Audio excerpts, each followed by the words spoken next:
broadcast network, AFTERBUZZ TV. Over 20 million weekly downloads in over 150 countries, and your number one source for after-show entertainment.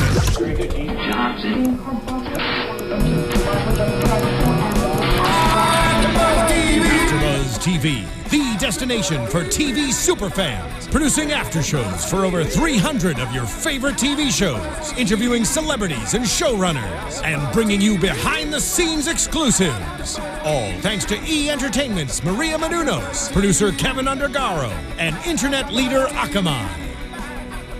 Now, let the buzz begin! What's up, everybody? You are tuning in live on AfterBuzzTV.com, the AfterBuzz TV YouTube page. You can also listen to this on iTunes and SoundCloud as we are talking WWE Tough Enough. Welcome, everybody. I'm Christian Rosenberg. Follow me on Twitter at Real Rosenberg. Joining me right now, the beautiful Brazilian that entertained us over the last month on Tough Enough. Unfortunately, she went home last night, but we're going to talk with her right now at Tough Gabi. Gabi Castrovinci, how are you?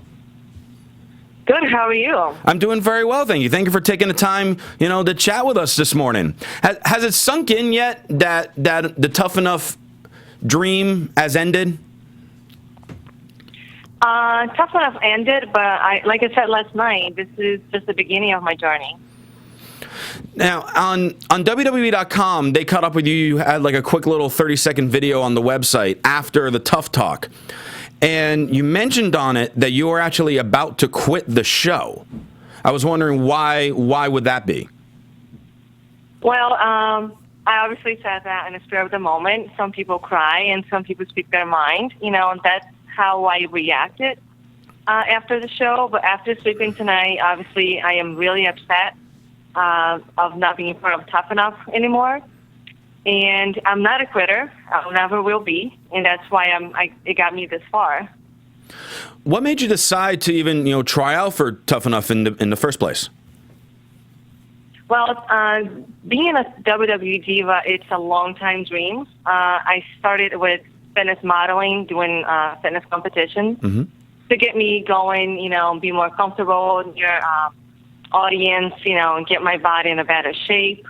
And then we always want to it's because I'm talking about my husband and I.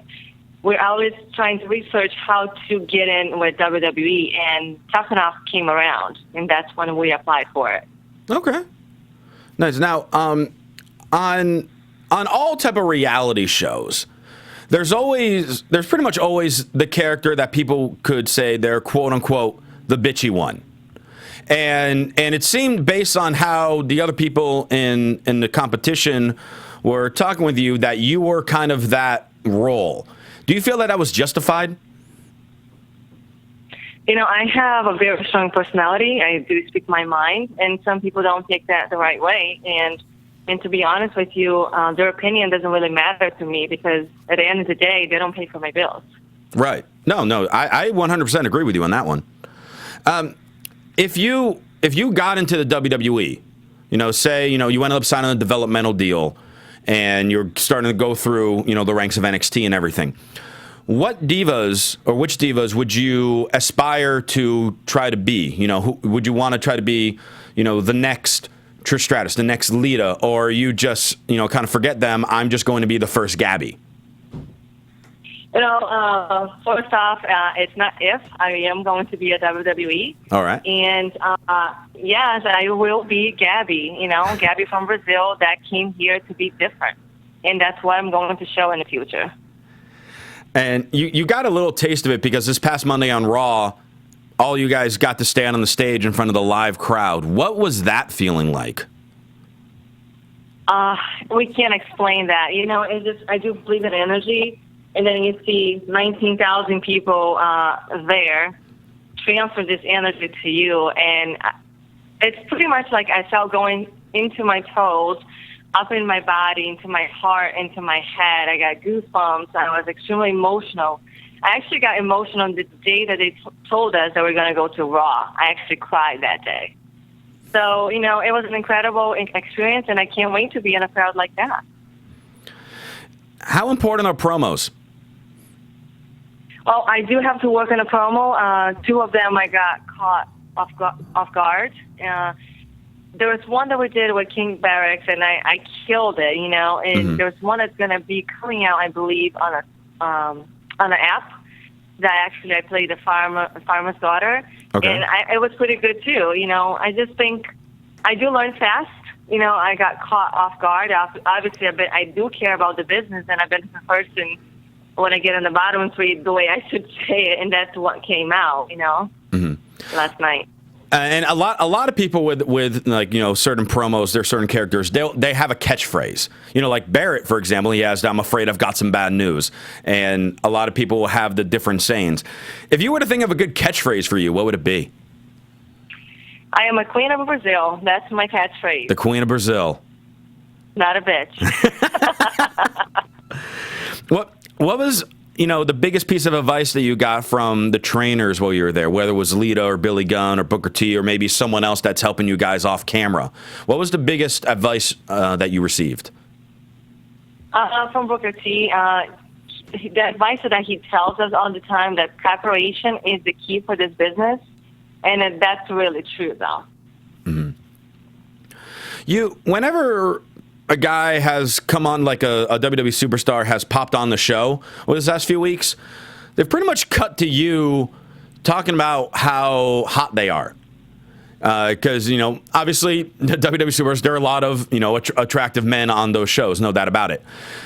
Is there anyone in WWE that you do not find hot? Oh, I don't know. They're so good looking. No, I think, you know, WWE has a great selection now. It's hard to say, you know, this guy is not good looking. And the same goes for the women. You know, everybody's very good looking. And I think if you don't have the looks, you're not going to make it to WWE either. Yeah, because there have been some guys in the past. I mean, there are not a lot of them right now on the roster, but there have been some, you know, like really big. If you're talking about Andre the Giant, you know, obviously he was not a good-looking guy, sure, you know, but he did a good job. Yeah, right. He was not. I know what you're saying, but right now everybody's good-looking. Got it. Let's talk about, you know, some of the people that you were, you know, had maybe some problems with on the show. Actually, last night when we did the AfterBuzz for the actual episode, Daria was in studio with us. And, you know, I know you two did not really see eye to eye. If there was something that you were able to say to Daria today, you know, what would you say to her? I mean, there's nothing to be said. I think we pretty much addressed everything. But, you know, someone that comes from an MMA background and, you know, and they saw so much respect, Daria never had any respect towards me, you know, when she called me dumb, when she did this and whatever. And I believe it was very disrespectful. She was very disrespectful towards me when it comes to that, you know, your question. But I don't have anything else to say to her. Absolutely not. What about Amanda? Amanda, the same thing. I have nothing to say. Honestly, these people doesn't matter to me. You know, I came to Tough Enough to be a diva, and I will be a diva in the future. So it doesn't matter. Gotcha. If WWE Network offered you almost kind of like a spin-off from this show, saying like, you know, we want to do a separate show, you know, tracking your progress to become a WWE diva, but the premise of the show was you had to room with one of the other people that's on the Tough Enough cast, who would you choose? Is there has to be a woman or a guy? No, it can be either one. Either one. Unless you want to give a woman and man answer. Yeah. You know, I'm very professional. Like, you know, you guys could see in ring that, you know, whatever beef I had with Amanda or whatever, it stayed outside of the performance center. I would rather be with Patrick because we share the same room, and he's a lovely person, very smart, and has a passion. And part of that, you know, I like to hang out with Patrick because he has so many knowledge, and he taught me so much since I got into the show. All right, I like that, the Gabi and Patrick show. It's got a good ring to it. I'm okay with that. Yeah. And let me, I mean, you know, like the $1 million question in your mind, who's winning this thing? Who's going to win for the guys? Who's going to win for the girls now?